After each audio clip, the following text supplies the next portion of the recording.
नमस्कार।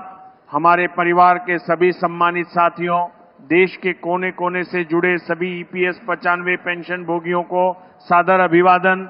आज का यह कार्यक्रम आपके लिए विशेष है क्योंकि हम आपके सामने एक ऐसी सूचना प्रस्तुत कर रहे हैं जो सीधे सीधे आपके भविष्य, आपकी आर्थिक सुरक्षा और आपके उन अधिकारों से जुड़ी है जिनके लिए आपने दशकों संघर्ष किया है।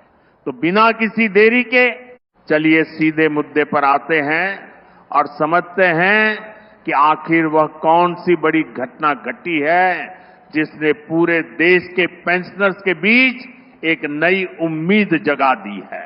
साथियों, आज हम बात कर रहे हैं एक ऐतिहासिक मुलाकात की, जिसकी तस्वीरें पिछले कुछ दिनों में सोशल मीडिया से लेकर समाचार पत्रों तक में छाई हुई है। एक तरफ आप देख सकते हैं देश की वित्त मंत्री जी और दूसरी तरफ वह चेहरा जो पिछले कई वर्षों से पेंशन आंदोलन का सबसे मुखर और मजबूत स्तंभ रहा है। ये केवल एक औपचारिक बैठक नहीं थी, ये एक ऐसी तस्वीर है जो इतिहास के पन्नों में दर्ज हो जाएगी। ये मुलाकात इस बात का प्रतीक है कि सरकार ने अब पेंशनर्स की पीड़ा और उनकी मांगों को गंभीरता से लेना शुरू कर दिया है। अब ये सिर्फ सुनने का विषय नहीं रह गया है, बल्कि एक बड़े निर्णय का आधार बन चुका है। उस बैठक के अंदर जो चर्चाएं हुई, जो सुझाव दिए गए और जो वादे किए गए, वे सब मिलकर एक नई सुबह की ओर इशारा कर रहे हैं। ये बैठक किसी एक दिन का परिणाम नहीं है, बल्कि ये उस लंबे संघर्ष का नतीजा है जहां पेंशनर्स ने चिलचिलाती धूप में धरने दिए, ठिठुरती रातों में प्रदर्शन किए और अपनी आवाज को बुलंद रखा। अब आइए उस सबसे गर्म मुद्दे पर बात करते हैं जिसका इंतजार हर पेंशनर ने सांसें थामकर किया था। वह मुद्दा है न्यूनतम पेंशन राशि में होने वाली बढ़ोतरी का। दोस्तों, ऐसी जानकारी सामने आई है कि एक ठोस प्रस्ताव तैयार किया गया था जिसमें न्यूनतम पेंशन को बढ़ाकर 7,500 रुपये करने की सिफारिश थी।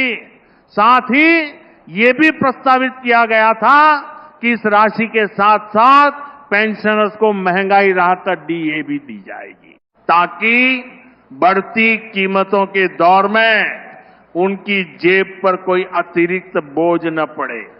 ये प्रस्ताव यही खत्म नहीं होता है, उसमें एक और ऐतिहासिक प्रावधान जोड़ा गया था, वह है चिकित्सा सुविधा। इस प्रस्ताव के अनुसार प्रत्येक पेंशनर को 10 लाख रुपए तक के मुफ्त या सब्सिडी वाले चिकित्सा उपचार का लाभ दिए जाने का सुझाव रखा गया था। सोचिए, एक वरिष्ठ नागरिक के लिए इससे बड़ा सहारा और क्या हो सकता है। बीमारी के समय में अस्पताल के बिल जैसे डरावने सपने से अब राहत मिल सकती है। लेकिन साथियों, सवाल यही है कि आखिर इस प्रस्ताव का क्या हुआ? क्या इसे ठंडे बस्ते में डाल दिया गया या फिर इसे मंजूरी के लिए आगे बढ़ा दिया गया? दोस्तों, हम आपको बता दें कि ये प्रस्ताव किसी सामान्य स्तर पर नहीं, बल्कि वित्त मंत्रालय के सबसे उच्च स्तरीय दायरे में रखा गया था। एक बैठक हुई जिसमें केवल मंत्री जी ही नहीं, बल्कि कैबिनेट सचिव, वित्त सचिव और पेंशन विभाग के तमाम वरिष्ठ अधिकारी मौजूद थे। उस बैठक में इस प्रस्ताव को विस्तार से पढ़ा गया, उस पर गहन चर्चा हुई, हर पहलू को तौला गया। सूत्रों के अनुसार इस प्रस्ताव को एक विशेष क्रमांक भी दिया गया था, जो दर्शाता है कि ये मामला सरकार की प्राथमिकता सूची में ऊपर है। सबसे महत्वपूर्ण बात यह कि बैठक में इस प्रस्ताव पर सैद्धांतिक सहमति भी बन गई। लेकिन यहां एक पहलू को समझना बहुत जरूरी है। साथियों, भारत जैसे विशाल लोकतंत्र में सरकार का हर एक बड़ा फैसला रातों रात लागू नहीं हो जाता। ये एक बहुत ही जटिल और चरणबद्ध प्रक्रिया से गुजरता है। जब हम कहते हैं कि वित्त मंत्रालय में सहमति बन गई, तो इसका मतलब ये नहीं है कि कल से पैसा खाते में आएगा। असल में किसी भी प्रस्ताव को कानून का रूप लेने के लिए कई मंत्रालयों की परीक्षा से गुजरना पड़ता है। सबसे पहले जिस मंत्रालय यहां पेंशन या श्रम मंत्रालय ने ये प्रस्ताव तैयार किया, वह इसे वित्त मंत्रालय के पास भेजता है। वित्त मंत्रालय ये देखता है कि कहीं इस फैसले से सरकारी खजाने पर अत्यधिक बोझ तो नहीं आ रहा। फिर ये प्रस्ताव विधि मंत्रालय को भेजा जाता है और यहां पर सबसे महत्वपूर्ण कड़ी आती है। विधि मंत्रालय की टीम ये सुनिश्चित करती है कि जो भी प्रस्ताव बनाया गया है वह पूरी तरह से भारतीय संविधान और मौजूदा कानूनों के अनुरूप हो, उसमें कोई तकनीकी खामी न हो, कोई कानूनी विसंगति न हो। अगर विधि मंत्रालय को कोई आपत्ति होती है तो प्रस्ताव वापस जा सकता है, लेकिन सूत्रों के मुताबिक इस प्रस्ताव को विधि मंत्रालय से भी हरी झंडी मिलने की उम्मीद है, क्योंकि इसे बहुत ही सावधानी से तैयार किया गया है। विधि मंत्रालय की मंजूरी के बाद ही प्रस्ताव कैबिनेट के पास जाता है, जहां अंतिम मुहर लगती है, और उसके बाद जब गजट नोटिफिकेशन जारी होता है तब जाकर ये फैसला कानून बनता है। अब सबसे अहम सवाल, क्या अभी से पेंशनर्स के खाते में 7,500 रुपए आने शुरू हो जाएंगे? साथियों, इस समय वास्तविकता यह है कि सभी मंत्रालयों से मंजूरी की प्रक्रिया अभी पूरी नहीं हुई है। जब तक कैबिनेट की अंतिम स्वीकृति नहीं आ जाती और उसका नोटिफिकेशन जारी नहीं हो जाता, तब तक पेंशनर्स को वही राशि मिलती रहेगी जो वर्तमान में मिल रही है, यानी वह लगभग 1,000 रुपए की राशि। कृपया निराश न हो, ये कोई मुश्किल नहीं है, बल्कि एक प्रक्रिया है। जैसे ही आखिरी मंजूरी मिलेगी, ये फैसला पूर्वव्यापी प्रभाव से लागू किया जा सकता है।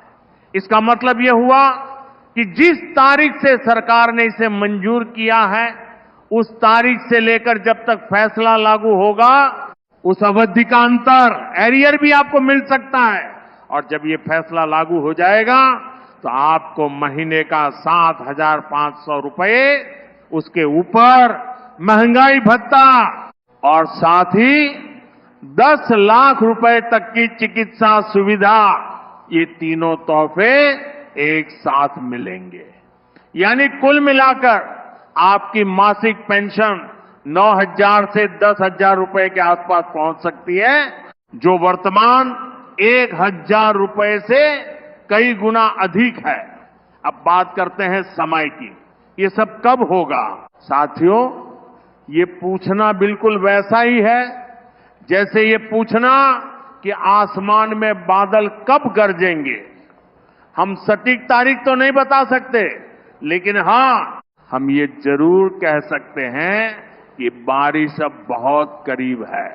प्रशासनिक सूत्रों का कहना है कि ये मामला अपने अंतिम चरण में है। पिछले 10 वर्षों से ये मांग लंबित थी और अब वो निर्णायक मोड़ पर आ चुकी है। संभावना जताई जा रही है कि अगले 3 से 6 महीनों के भीतर ये फैसला अमल में आ सकता है, बशर्ते सभी औपचारिकताएं समय पर पूरी हो जाए। लेकिन हम आपको ये भी बताना चाहेंगे कि सरकारी कामकाज में कभी कभी विलंब होना स्वाभाविक है। फिर भी पहली बार इतनी ठोस हलचल देखने को मिल रही है, जो बहुत सकारात्मक संकेत है। साथियों, इस पूरे घटनाक्रम में एक पहलू को नजरअंदाज करना अनुचित होगा, और वो है आपका, यानी पेंशनर्स का अथक संघर्ष। अगर आप पीछे मुड़कर देखें तो पाएंगे कि ये परिणाम आकाश से नहीं गिरा है। इसकी जड़ें उस मिट्टी में गहरी हैं जिसे पेंशनर्स ने अपने पसीने से सींचा है। जब सरकारें इस मुद्दे से आंखें चुरा रही थी, तब आपने ही सड़कों पर आकर धरने दिए। आपने ही दिल्ली के जंतर मंतर पर शीतलहर में, भीषण गर्मी में अपनी मांगों को दोहराया। आपने ही हस्ताक्षर अभियान चलाए, याचिकाएं दाखिल की और मीडिया में इस मुद्दे को जीवित रखा। ये कोई छोटी उपलब्धि नहीं है कि एक बड़ी सरकार को झुकना पड़ा। ये साबित करता है कि जब वंचित एकजुट हो जाते हैं तो तानाशाही से लेकर लोकतंत्र तक हर जगह सत्ता को नतमस्तक होना पड़ता है। तो आज जो भी बदलाव हो रहा है वो आपके सामूहिक प्रयासों की जीत है। हर उस पेंशनर को सलाम जिसने हार नहीं मानी। अब चलिए ये भी समझते हैं कि आगे क्या होगा। जैसे ही विधि मंत्रालय और वित्त मंत्रालय अपनी अंतिम मुहर लगा देंगे, कैबिनेट के समक्ष ये प्रस्ताव रखा जाएगा। कैबिनेट की बैठक आमतौर पर प्रत्येक सप्ताह होती है। अगर इस एजेंडे को उस बैठक में शामिल कर लिया जाता है तो वहीं से फैसला हो जाएगा। फिर कैबिनेट सचिवालय उस फैसले को नोटिफाई करेगा। उसके अगले ही दिन से राज्य स्तरीय पेंशन कार्यालय और बैंकों को निर्देश जारी कर दिए जाएंगे। एक बार निर्देश आने के बाद पेंशन वितरण में अधिकतम 60 से 90 दिनों का समय लग सकता है, क्योंकि बैंकों को सॉफ्टवेयर अपडेट करने और लाभार्थियों की सूची तैयार करने में समय लगता है। लेकिन चिंता न करें, जब ये प्रक्रिया शुरू होगी तो हम आपको हर अपडेट देंगे। साथियों, ध्यान रखिएगा, ये फैसला लगभग 75 लाख पेंशन भोगियों के जीवन को बदलकर रख देगा। 75 लाख परिवारों में खुशियों की लहर दौड़ जाएगी। दोस्तों, आज इस विशेष रिपोर्ट में हमने जो कुछ भी आपको बताया वह किसी अफवाह पर आधारित नहीं है, बल्कि उन सूत्रों पर आधारित है जो सरकार के गलियारों में सक्रिय हैं। ये एक ऐतिहासिक अवसर है, लेकिन फिर भी हम आपसे एक विनती करेंगे, कृपया धैर्य रखें। प्रक्रिया अपने पैरों पर चल रही है। किसी भी तरह की जल्दबाजी या अधीरता से केवल भ्रम फैलेगा। जो फैसला इतने लंबे समय के बाद आ रहा है वो आकर रहेगा। अब देर नहीं लगेगी। अब आपको 1,000 रुपये की जगह 7,500 रुपये महंगाई भत्ता और साथ में 10 लाख रुपए का चिकित्सा कवर मिलने वाला है। ये सपना अब साकार होने वाला है।